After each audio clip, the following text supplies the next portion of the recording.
মন দিয়ে শোনেন, ফজরের 2 রাকাত সুন্নত যদি পারেন ঘরে পড়বেন, 20 মিনিট বাকি আছে, ঘরে পড়বেন।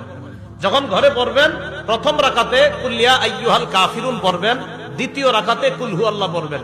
বলেন আপনারা, উলামারা ছাড়া অন্যরা বলেন, ফজরের সুন্নতের প্রথম রাকাতে কোন সূরা? আইয়ুহাল কাফিরুন, দ্বিতীয় রাকাতে কুল হুয়াল্লাহু আহাদ, এটা পড়লেন। আর যদি পারেন মাঝে মাঝে, যদি পারেন, আলেমদের তো মুখস্থ আছে, আপনারা যারা সাধারণ আছেন যদি পারেন মাঝে মাঝে প্রথম রাকাতে সূরা বাকারার 136 নাম্বার ছোট্ট একটা আয়াত মুখস্থ করে নেবেন, দ্বিতীয় রাকাতে সূরা আলী ইমরানের 64 নাম্বার আয়াত মুসলিম শরীফের বর্ণনা আছে। প্রথম রাকাতে সূরা বাকারার 136, দ্বিতীয় রাকাতে সূরা আলী ইমরানের 64 নাম্বার আয়াত ফজরের সুন্নতের প্রথম এবং দ্বিতীয় রাকাতে পড়বেন।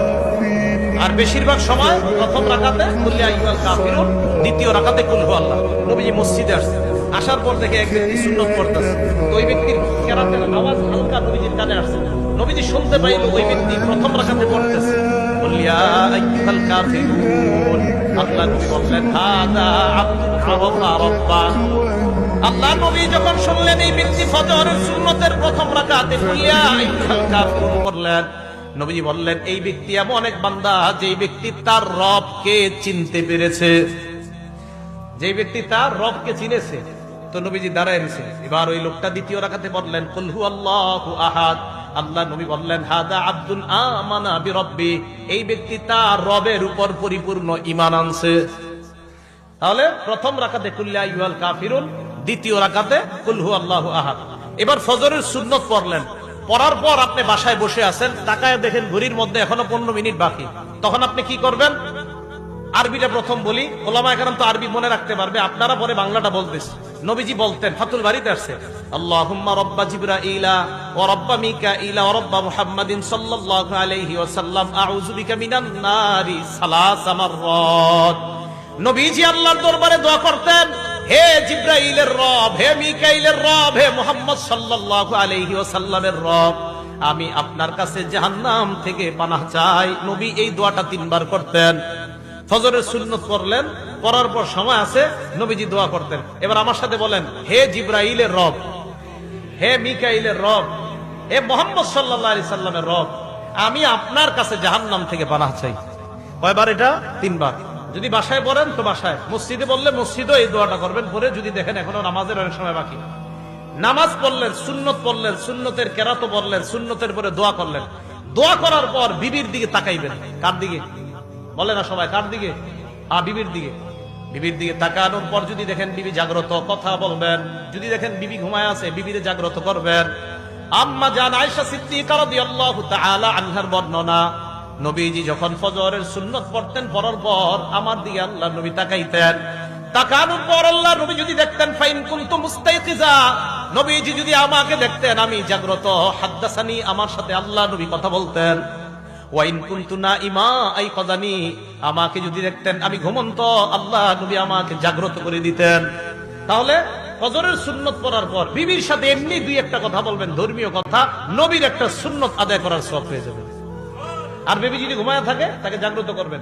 এবার আসেন তৃতীয় আরেকটা সুন্নত বলি, 5 নম্বর আরেকটা সুন্নত, যদি পারেন আদায় করবেন, না পারলে সমস্যা নাই। আগে শুনেন, আম্মা জান আয়েশা বলেন, আল্লাহ নবী ফজরের 2 রাকাত সুন্নত পড়ার পর ইত্তাজা আলা শিক্কিহিল আইমান, ডান কাত হয়ে একটু শুয়ে থাকতেন। না আপনারা এটা করলে তো ঘুমায় যাবেন। ফজরের সুন্নত পড়ার পর হযরতে বেলাল নবীজিকে ডাকার আগ পর্যন্ত নবীজি ডান কাত হয়ে একটু শুয়ে থাকতেন। আপনারা কি করবেন? বেশি সময় না, আপনারা একটু শুইবেন আবার উঠে যাবেন, কারণ আপনার শয়তান গিট মারবে, ঘুমা ঘুমা ঘুমা। তো নবীজি সাল্লাল্লাহু আলাইহি সাল্লাম এটা করতেন, ইত্তাজা আলা শিক্কিহিল আইমান, আবু দাউদ আসছে, বুখারীতে আসছে, এইভাবে নবীজি একটু শুইতেন। তো আপনি যদি পারেন এই সুন্নতের উপর আমল করেন, বাকি আপনি বেশি সময় করা যাবে না, সামান্য, আবার উঠে যাবেন, করলেই ঘুমায় যাবেন, একটু পরে উঠে দেখবেন সূর্য উঠে গেছে, সমস্যা হবে। আল্লাহ পাক রব্বুল আলামিন তো ফজরের নামাজের আগের যে সুন্নত, এই সুন্নত গুরুত্ব সহকারে আদায় করে এরপর ফজরের নামাজে আমরা উপস্থিত হব।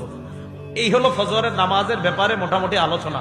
তো বলতেছিলাম 5 ওয়াক্ত নামাজ ধারাবাহিকভাবে আদায় করা। আবু দাউদ শরীফের 4986 নম্বর হাদিসের বর্ণনা, নবীজি সাল্লাল্লাহু আলাইহি সাল্লামের এক সাহাবা অসুস্থ হয়েছে, আনসারী সাহাবা। ওনারে দেখতে গেছে ওনার জামাই আর ওনার বেয়াই, ওনারে দেখতে গেছে ওনার জামাই আর ওনার বেয়াই। জামাইর নাম আব্দুল্লাহ রাহমাতুল্লাহি আলাইহি। উনি বলেন, ইনতালাকতু আনা ওয়া আবি ইলা সিহরিন লানা মিনাল আনসার, আমি আর আমার আব্বা আমার আনসারি শ্বশুর বাড়িতে গেলাম, নাউদুহু অসুস্থ শ্বশুরকে দেখতে গেলাম। যাওয়ার পর আমরা তার সামনে বসা, হাদারাতিস সালাহ নামাজের সময় হয়ে যায়। অসুস্থ ব্যক্তি পরিবারের একজনকে ডাক দিয়ে বললেন, ইতুনি বিল উযু লিউসাল্লিয়া ফাস্তারিহা, ওযুর পানি আনো, ওযু করে আমি নামাজ পড়ার মাধ্যমে আমি প্রশান্তি অর্জন করতে চাই। আমরা তাকে বললাম, আপনি অসুস্থ, এই মুহূর্তে নামাজ না পড়লে হবে, একটু পরে পড়েন। সাহাবা জবাব দিলেন, না না, নামাজ পড়ার মাধ্যমে আমি প্রশান্তি অর্জন করতে চাই। সামিআতু রাসূলুল্লাহ সাল্লাল্লাহু আলাইহি ওয়াসাল্লাম ইয়াকুল, আমি আল্লাহ নবীকে বলতে শুনলাম, নবীজি হযরত বেলালকে বলছে, বেলাল কুম ফাকিম ফারিহনা বিসসালাহ, বেলাল তুমি দাঁড়াও, ইকামত দাও, নামাজের ব্যবস্থা করো, নামাজের মাধ্যমে আমাদেরকে প্রশান্তি হওয়ার ব্যবস্থা করে দাও। তাহলে মুসলমান নামাজ পড়বে, কারণ নামাজ প্রশান্তির কারণ। গাছে গাছে লিখে দিবেন নামাজ প্রশান্তির কারণ। কারণ একদল লোক বের হয়েছে যারা টেলিভিশনে ইউটিউবের মধ্যেও বিভিন্ন খানকা থেকে অ্যাডভারেজ দেয়। আপনি হতাশায় ভুগছেন, আমাদের খানকায় আসেন, 15 দিন থাকেন, 1 মাস থাকেন, ভালো হয়ে যাবেন। আপনারা গাছে গাছে লিখবেন, হতাশায় ভুগছেন, মসজিদে আসেন, হতাশা দূর হয়ে যাবে। নবীজি সাল্লাল্লাহু আলাইহি ওয়াসাল্লাম বলছে, ফারিহনা বিসসালাহ, নামাজের মাধ্যমেই প্রশান্তি।